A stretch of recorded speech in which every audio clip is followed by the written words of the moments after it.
¿A dónde iremos donde la muerte no exista? ¿Mas por esto viviré llorando? Que tu corazón se enderece. Aquí nadie vivirá para siempre. Nezahualcóyotl.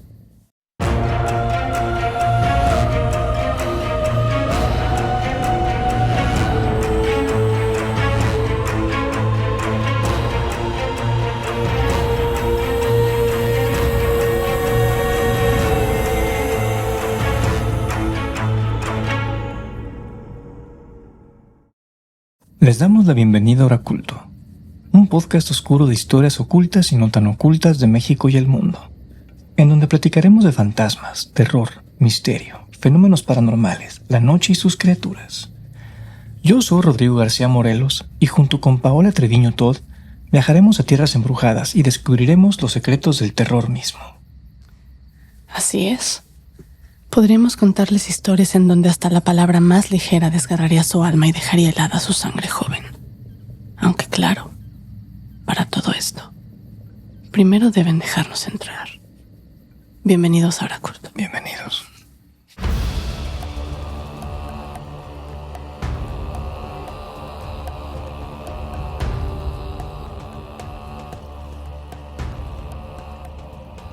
Hola, Pau. Hola, Rom. ¿Cómo estás? Bien, ¿y tú? Bien. Sí, siempre me repito, pero lo mismo, muy contento. Sí, Hoy es nuestro 6º episodio. hoy nuestro 6º episodio. Y hoy es un día muy especial porque específicamente hoy es el Día de Muertos. Así es. Entonces, ¿qué vamos a platicarles? Hoy les vamos a platicar de un tema que nos encanta. Y estamos de fiesta, como dice Rodrigo, porque sí, es nuestro especial de Día de Muertos y lo vamos a celebrar contándoles algunos mitos y leyendas de nuestra hermosa cultura. Viajaremos a la antigua Tenochtitlan y conoceremos algunas de las criaturas que habitaron y aterrorizaron a la gente de este enigmático lugar hace ya muchos años. Empezamos con Mictlán.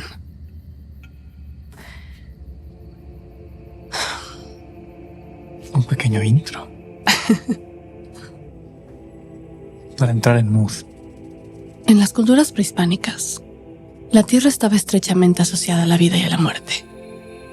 Su cultura y conocimiento giraba alrededor de la dualidad vida-muerte, puesto que para ellos todo tenía su contraparte como un principio fundamental. El inframundo de los mexicas era un sitio mitológico que consistía en 9 planos extendidos orientados hacia el norte. Al 9º piso del inframundo se le conocía como el Mictlán, el lugar de los muertos, donde Mictlantecutli, señor del lugar de los muertos, y Mictlancíhuatl, señora del lugar de los muertos, regían el mundo subterráneo. Para esta civilización, era la forma de morir y no las acciones de vida la que determinaba el lugar en el cual el alma del difunto habría de descansar, puesto que no todos los muertos iban al Mictlán. Ahí, sin distinción de rango ni fortuna, llegaban solo los muertos comunes, aquellos que morían de alguna manera que no se le vinculara con lo sagrado, una muerte común y corriente. En cambio, los guerreros, las mujeres que morían durante el parto, los niños y las personas que morían ahogadas, tenían acceso a los paraísos. Las almas destinadas al Mictlán no tenían una tarea fácil, ya que para lograr el descanso eterno, Mictlantecutli les otorgaba un periodo de 4 años para completar una serie de obstáculos a los que habrían de enfrentarse en los niveles del inframundo, antes de llegar al Mictlán. En honor a los difuntos, se elaboraban ofrendas en donde colocaban toda clase de objetos y amuletos que ayudaban al fallecido y lo preparaban para el arduo viaje hacia el Mictlán. Esto lo hacían hasta que se cumplían los 4 años del deceso, pues se suponía que ya para ese entonces las almas habían llegado a su destino. Se dice que quien moría era enterrado o incinerado en compañía de un perro xoloscuintle color rojizo o anaranjado, al cual le ataban un hilo flojo de algodón alrededor del cuello. Este perro debía encontrar y reconocer a su amo en el primer nivel del inframundo conocido como Itzcuintlan. Solo si en vida se había tratado bien al animal, éste le ayudaría a realizar el largo viaje, pero de no ser así, el difunto se quedaría vagando eternamente. Estos son los 9 niveles del inframundo. 1. Itzcuintlan, el lugar de los perros.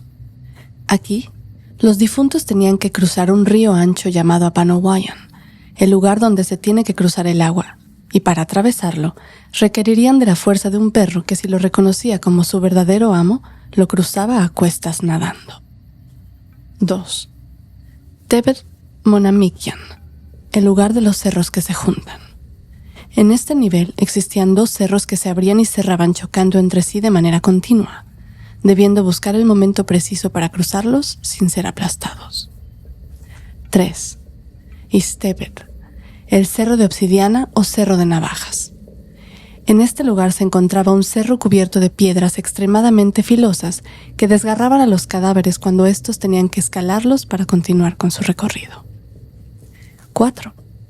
Itzehekayan, el lugar del viento de obsidiana o lugar del viento de navajas. Este lugar frío se trataba de una sierra con aristas cortantes compuestas de 8 colinas siempre nevadas. 5. Pancuacuetlacayan, el lugar donde la gente vuela y se voltea como banderas. Ubicado al pie de la última colina del Itzehekayan, empezaba una zona desértica de 8 páramos en donde había que desafiar un fuerte y un helado viento que cortaba como navajas. 6. Temiminaloyan, el lugar donde la gente es flechada. Este lugar consistía en un extenso sendero en donde por ambos lados pareciera que unas manos invisibles le lanzaban flechas puntiagudas al difunto para acribillarlo. No, todavía no termina aquí el viaje. Apenas estamos por entrar junto con nuestro difunto al 7º nivel, el Teyolocualoyan, el lugar donde se come el corazón de la gente. Un lugar en donde habitaban unas fieras salvajes que les abrían el pecho a los muertos para comerles el corazón. Una vez sin este órgano, el difunto caía en el río Apanuyayo, el que tiene que venir desde el agua, una fosa llena de aguas negras en el que serían perseguidos ferozmente por Xochitonal, un gran caimán al que había que eludir o vencer. 8. Itzmictlan Apoxcalocan, el lugar de la muerte por obsidiana y del templo que humea con agua. Este era un lugar lleno de niebla grisácea que enceguecía a los muertos y les hacía perder dirección durante su traslado a través de un valle lleno de 9 ríos profundos, conocidos como Chicunahuapan, desde las 9 aguas. Una vez superadas todas estas pruebas, por fin llegaban al 9º y al último piso del inframundo.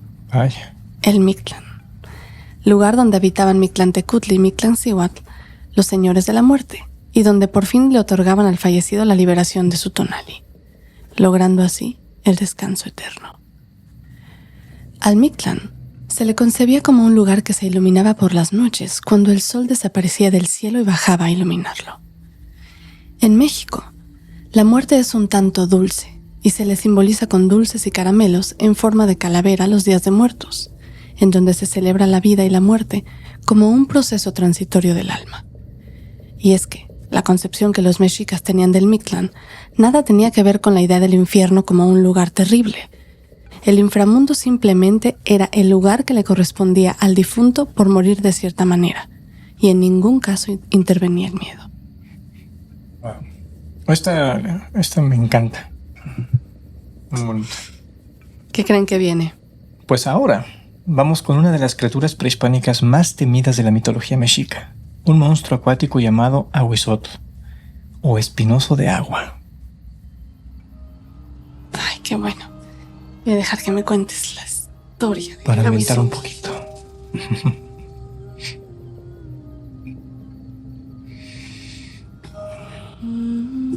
Ok, vamos.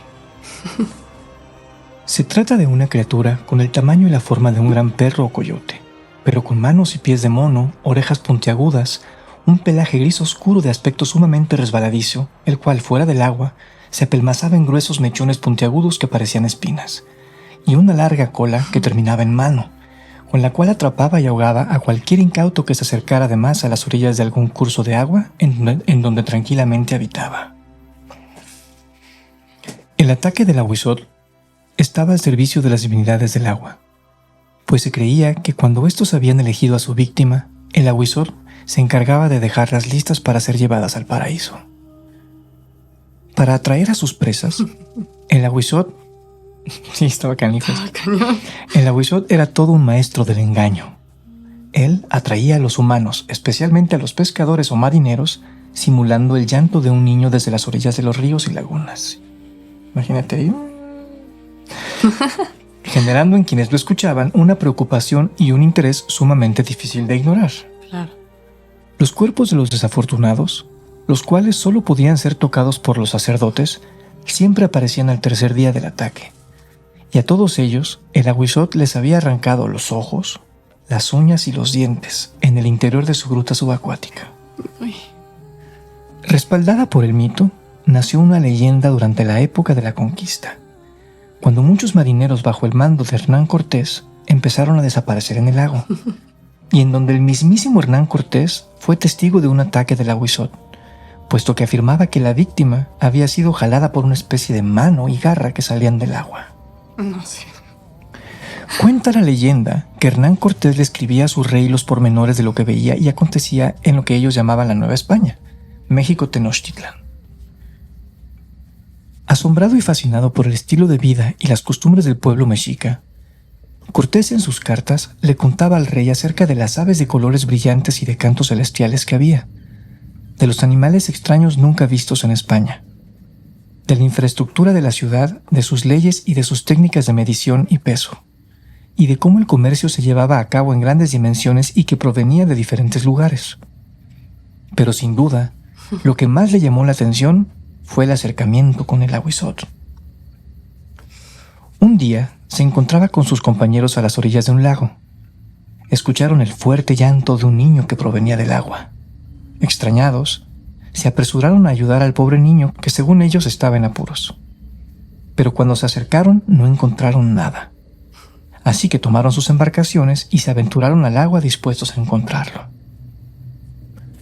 Una vez sobre el agua, volvieron a escuchar el llanto del niño. Entonces uno de los hombres se asomó, y fue cuando de pronto salió una garra que jaló fuertemente al marinero, tirándolo de la embarcación y arrastrándolo hasta el fondo del lago. Asustados, se apresuraron a regresar a tierra para contar lo que había sucedido en el lago. Y al regresar, los nativos le explicaron que había sido el Aguizot, un animal místico y sagrado. Hernán Cortés y sus compañeros alegaron que ningún animal podía haberse llevado a un hombre de esa manera y que definitivamente eso era obra del diablo. Pero las desapariciones cada vez eran más constantes y los hombres ya no se atrevían a ir solos, aún menos si escuchaban llorar a un niño. No, pues no. ¿Qué tal? Ay. Sí, no. Así es que se escuchan un niño por ahí en las orillas de un lago o en algún, no sé, banco de agua, mejor ni se acerque. Y esa leyenda es famosa, fíjate, también me la contaba Fi, de hecho, pero nunca me mencionaba ni el Aguizot ni nada, simplemente decía, oye, hay un espectro, sí, hay un espectro que llora como un niño y que pues que se chupa a los niños, o se los come, o se los roba. Nunca se sabía qué pasaba realmente, pero mencionaba lo del llorido de un bebé. Y entonces me dejaba muy intrigado, me gustaba mucho. ¿Pero entonces te contaban que se comía un niño? Simplemente desaparecía, o sea, es como... bueno, porque... Si te acercabas a los ríos, sí, se robaba a los niños. ¿Ves? Te digo, se van moviendo. Cautionary tales. Ya, sí, no te acerques.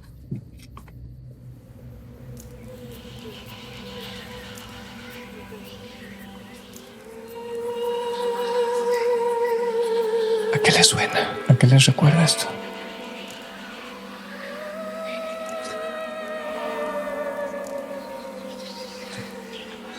¿Quién no ha escuchado por lo menos alguna vez en su vida, ya sea en la voz de sus madres o de sus abuelas, este lamento acogedor? ¡Ay, mis hijos! Por supuesto, no podía faltar la leyenda de nuestra hermosa y emblemática Llorona. Quédense a escucharla porque quizá hoy la vean con otros ojos. Definitivamente.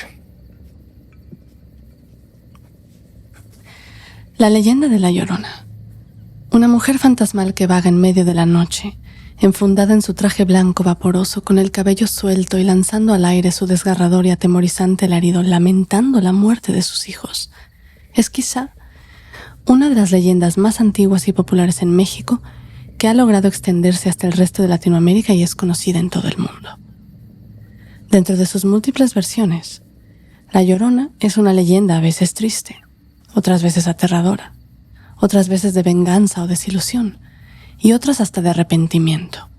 Pero al fin y al cabo, es una leyenda viva, la cual por más de 5 siglos se ha deambulado con paso lento por las calles del centro histórico de la capital. Una leyenda que hasta el día de hoy puede escucharse en algún rinconcito remoto de las ciudades y los pueblos de México. Esta leyenda, la cual tiene sus orígenes desde la época prehispánica, nos cuenta que la Llorona era la deidad mexica Cihuacóatl, protectora de la raza y portadora de un mensaje funesto. Puesto se cuenta que de los 7 presagios que hubo antes de la llegada de los españoles a México, antes de la conquista, el 6º presagio fue el de Cihuacóatl, quien sí lloraba por sus hijos, los mexicas, al saber que se aproximaba la destrucción de su imperio. La leyenda dice así: con sus profundos conocimientos, los 4 teopixques, lo más acercado a lo que conocemos hoy como sacerdotes, eran los encargados de determinar o pronosticar los próximos sucesos que habrían de acontecerle al pueblo mexica. Desde la muerte hasta la guerra, ellos todo lo interpretaban. Una noche, mientras aquellos sacerdotes estudiaban el cielo, escucharon a lo lejos un grito lastimoso, hiriente y sobrecogedor. Un sonido agudo, como si viniera de la garganta de una mujer en agonía.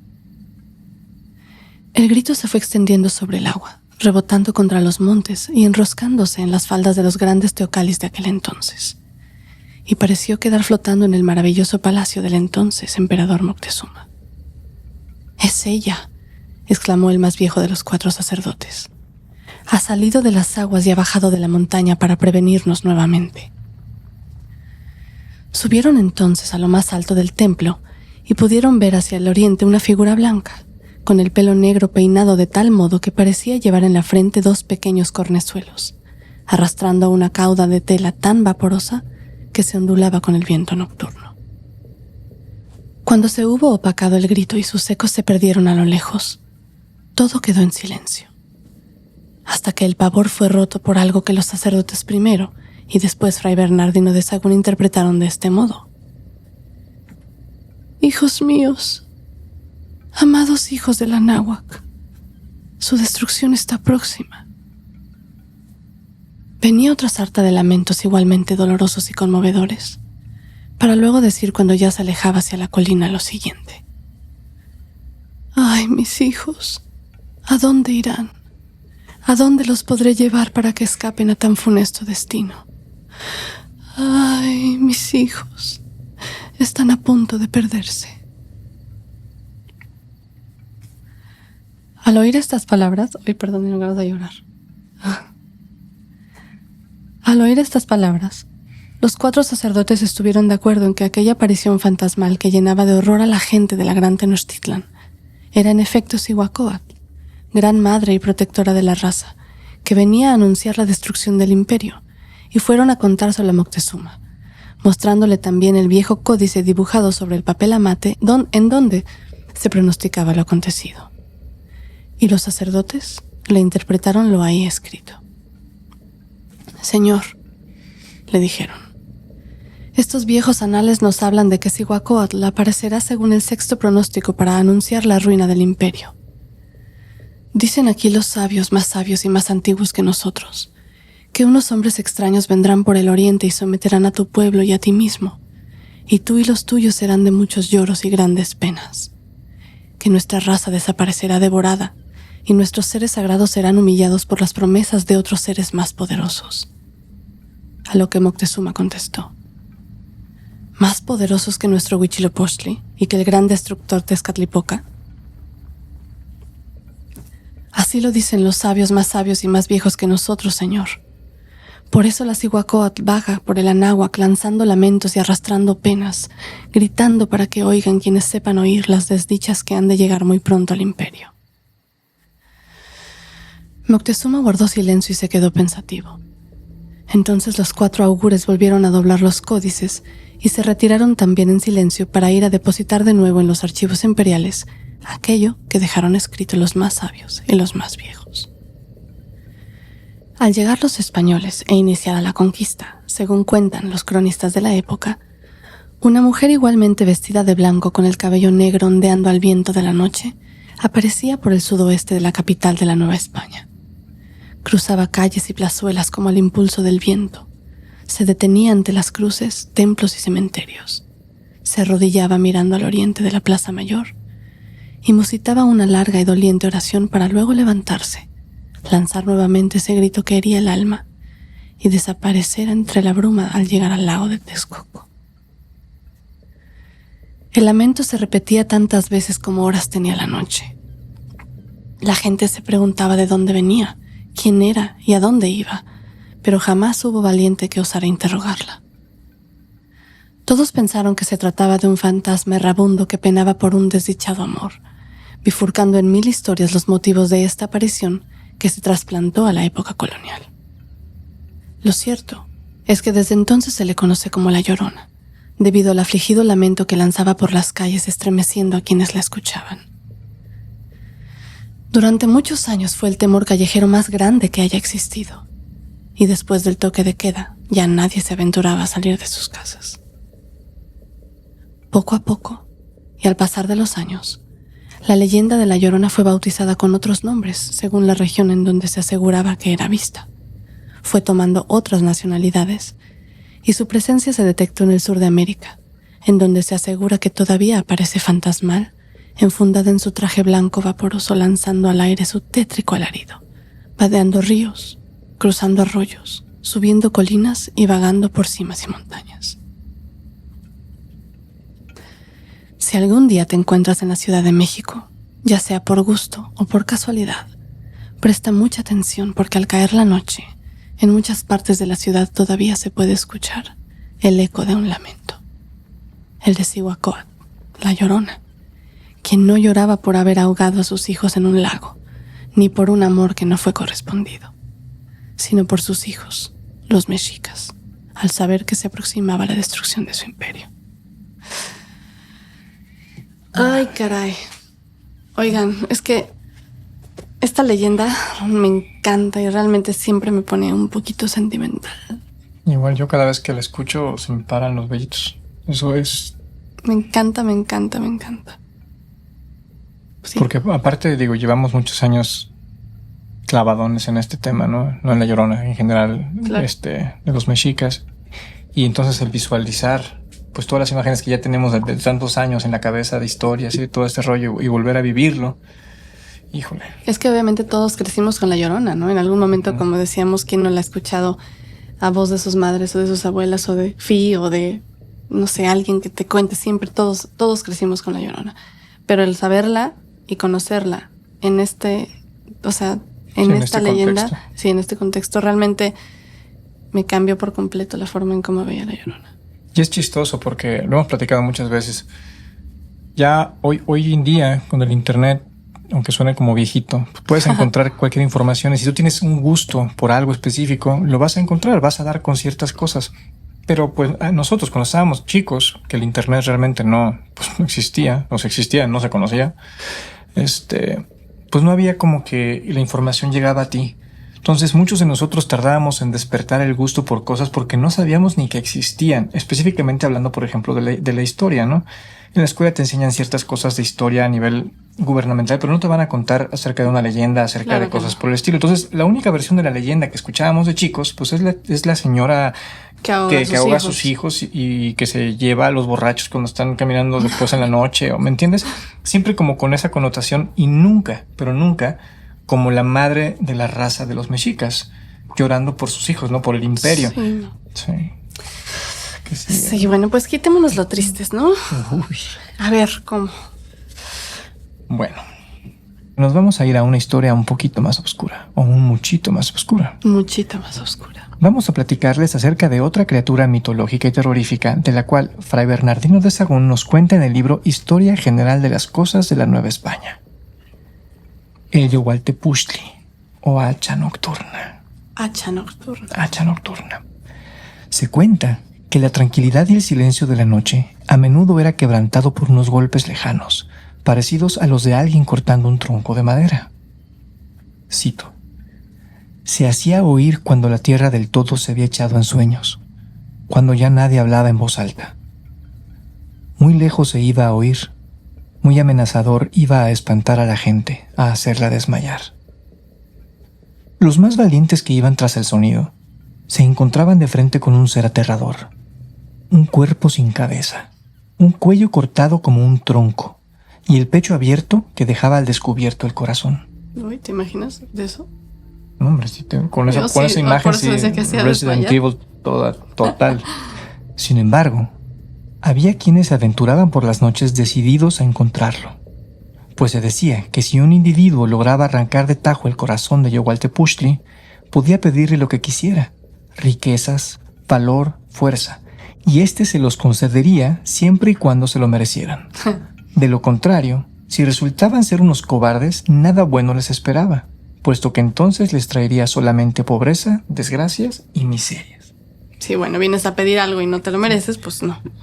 Pero, porque siempre hay un pero, para que lo dejaran en paz, Yowaltepushtli les ofrecía una espina de maguey. Pero el valiente debía mantener su postura de captor y no soltarlo hasta que éste le diera por lo menos 3 o 4 espinas, ya que un guerrero valeroso no debía rendirse a sus demandas. Después de haber pedido el deseo y obtener las espinas, ya con el corazón en la mano, había que correr con él hasta protegerlo y llegar a envolverlo en unos paños. Si al día siguiente el corazón se convertía en espinas de maguey o plumas preciosas, sin duda se trataba de un buen destino. Si por el contrario el corazón se transformaba en carbón o en tela vieja, se acercaban miserias y muerte. Órale. Ya, bueno, tendrías que ser muy valiente. Sí, no. Demasiado valiente.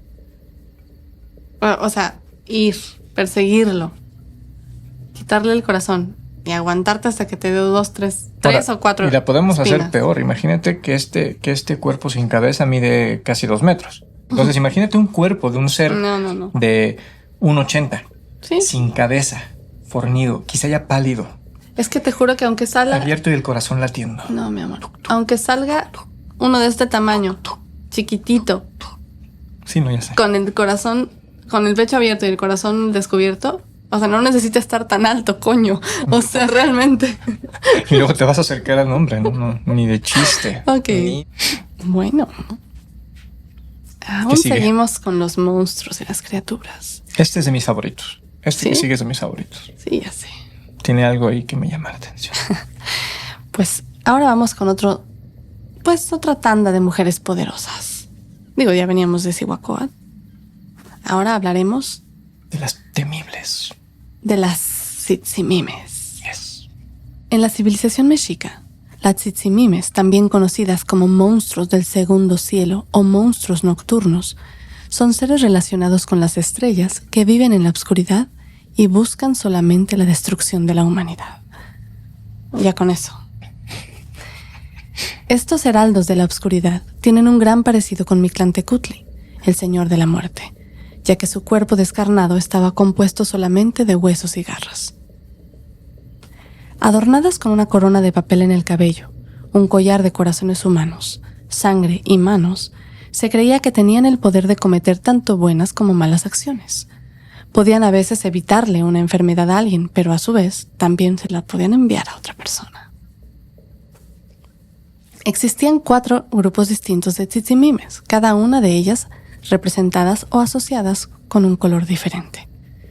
Estaban los monstruos blancos, los azules, los amarillos y los rojos. La leyenda asegura que las Tzitzimimes se encargan de atacar al sol durante los amaneceres y los anocheceres para evitar que éste continúe gobernando los cielos. Así, el mundo se vería sumergido en tinieblas. Cada 52 años, la duración de un ciclo mexica, se llevaba a cabo una ceremonia especial conocida como Xiumolpili para ayudar a que el mundo continuara existiendo. La ceremonia del fuego nuevo se realizaba al final de cada ciclo y todas las pertenencias que causaban apegos eran quemadas hasta extinguirse. Si no se lograba el fuego nuevo, o si en el inicio del Xiumolpili el sol no brillaba, la oscuridad dominaría el mundo y las terribles Tzitzimimes descenderían para matar a todos los mortales. Sin embargo, los ataques de las Tzitzimimes no ocurrían en algunas situaciones. Por ejemplo, durante la temporada seca, ya que ellas no se aparecían en ningún ritual durante los meses en los que la tierra estaba seca. O durante el día, pues solo atacaban durante las horas de total oscuridad. Eso sí, había que tener mucho cuidado si en las casas había niños o bebés, ya que a las Tsitsimimes también les gustaba llevárselos. O si se escuchaba el sonido de conchas o caracolas. Ellas tenían las faldas decoradas de caracoles y se aseguraba que era un mal augurio escuchar ese sonido, pues quien lo escuchaba moriría pronto. Había que tener también cuidado durante la temporada de lluvias o durante los eclipses solares. Y también durante los 5 días nefastos o los 5 días vacíos conocidos como Nemontemi, los últimos días del calendario mexica. Se cuenta que si las mujeres embarazadas morían durante los días de la ceremonia del Fuego Nuevo, ellas podrían convertirse en Tsitsimimes. Ya saben cómo. Dentro de las Tsitsimimes más famosas se encuentra la temida mariposa de obsidiana, Itzpapalotl, a quien se le asocia con las mariposas negras, y también a la abuela Mayahuel, la señora del pulque, quien sacrificó a su propia nieta para que su cuerpo sirviera como alimento. Aún hoy, la ceremonia del Fuego Nuevo se sigue realizando en varios lugares de México para evitar que las terribles Tsitsimimes desciendan de los cielos y devoren a toda la humanidad. Ay. Sí. Para que siga saliendo el sol, principalmente. Yo creo que si fuera a tener una novia de la mitología mexica sería una Tsitsimime. ¿Sí? Sí. Bueno, ¿te pelarán? Pues quizá la carne, pero... ¡Ay, no! Pero bueno, esa es otra cosa. Al parecer, andar o viajar de noche durante los tiempos del México antiguo era muy peligroso. Pues sí. La presencia de los feroces animales nocturnos y los peligros que la noche por sí sola traían eran aparte acompañados por monstruos y criaturas temibles. Está también el Ixpushteki. Ixpushteki, ok. Su nombre significa cara rota, ya te has de imaginar. Y se trata de una criatura de apariencia delgada, con forma casi humana, patas de ave en lugar de piernas y lo más impactante, sin mandíbula inferior. Uy. Ixpushteki habitaba en el Mictlán y se aparecía vagando por los caminos a altas horas de la noche en busca de viajeros solitarios para provocar infortunios y desdichas. O sea, qué lindos. Con su andar jorobado y con la ayuda de un bastón, fácilmente se le confundía con una persona mayor y normalmente iba cubierto con una túnica que le permitía esconder su rostro. Así era como atraía a sus víctimas, quienes al acercarse a ayudarlo se percataban muy tarde de su cara deforme. Uy. Se cuenta que Ixpushteki arrancaba el corazón de sus víctimas y se lo devoraba. Ay. Y aunque no todos los encuentros desembocaban en aquel trágico final, quien lo veía y sobrevivía al encuentro sabía que su destino sería uno lleno de desgracias. O sea que de cualquier forma, ya se comiera tu corazón o no, desgracias. Me imagino seguro. que te arrancaba el corazón y se lo pasaba de tajo, porque si te falta la mandíbula inferior, ¿cómo, bueno, pero ¿cómo se podría ver así como... ¿Cómo lo mordía? Ya se lo metía así todo. Ah, sí, claro. Completito. Sí, seguramente así. Uf. Como Garfield, así. Uf. Un poco más aterrador que Garfield. Los mitos y las leyendas nos ayudan a interpretar la naturaleza de las culturas, la sociedad y el valor real de lo que significa el ser humano. Sin la mitología, nuestro pasado e historia como raza humana y para muchos de nosotros, incluso nuestro presente, sería mucho menos valioso, ya que ciertamente es a través del poder y el profundo contenido de los mitos y las leyendas que a menudo se nos permite relacionarnos con las personas que han pasado antes de nosotros, aún cuando éstas hayan vivido hace muchos, muchos años. Por eso es tan importante el conocer la historia, los Claro, mitos, las sí. leyendas. Saber de dónde vienes. El origen. Y también entender mucho, a veces se guardan resentimientos o alegrías y realmente no se sabe ni por qué. Claro. Entonces el saber realmente te ayuda a conectarte con tus antepasados o cualquier gente con la que haya pasado antes que tú por el lugar en donde te encuentras, ¿no? Por supuesto. Y todos somos parte de uno mismo, es lo que creo. Ojalá hayan disfrutado de este especial de Día de Muertos y que hayan conocido a estos monstruos míticos tan interesantes que apenas son conocidos. Así es. Así es. Esto es todo por hoy. Y recuerden, como decía Nezahualcóyotl, Aunque sea de jade se quiebra, aunque sea de oro se rompe, aunque sea plumaje de quetzal se desgarra, no para siempre en la tierra, solo un poco aquí. Así es que, a disfrutar del tiempo que tenemos prestado porque, en efecto, solo un poco aquí. Canijo. Ojalá hayan tenido un hermoso Día de Muertos, o vayan a tener un hermoso Día de Muertos, no sé, dependiendo a qué hora estén viendo este episodio. Celébrenlo con los seres que quieren y recuerden con mucha alegría, mucha felicidad a los seres que ya se fueron. Así es. Recuerden que pueden encontrarnos como Hora Culto en Instagram y en todas las redes sociales y que nos pueden ver por YouTube o escuchar en todas las apps para podcasts. Por favor, suscríbanse al canal de YouTube y píquenle la campanita para que no se pierdan de ninguna notificación. A mí me encuentran como Nosferat Rom. Y a mí como Noctámbula, con H al final. Gracias por vernos y por escucharnos. Nos vemos la próxima semana. Cuídense. Bye bye.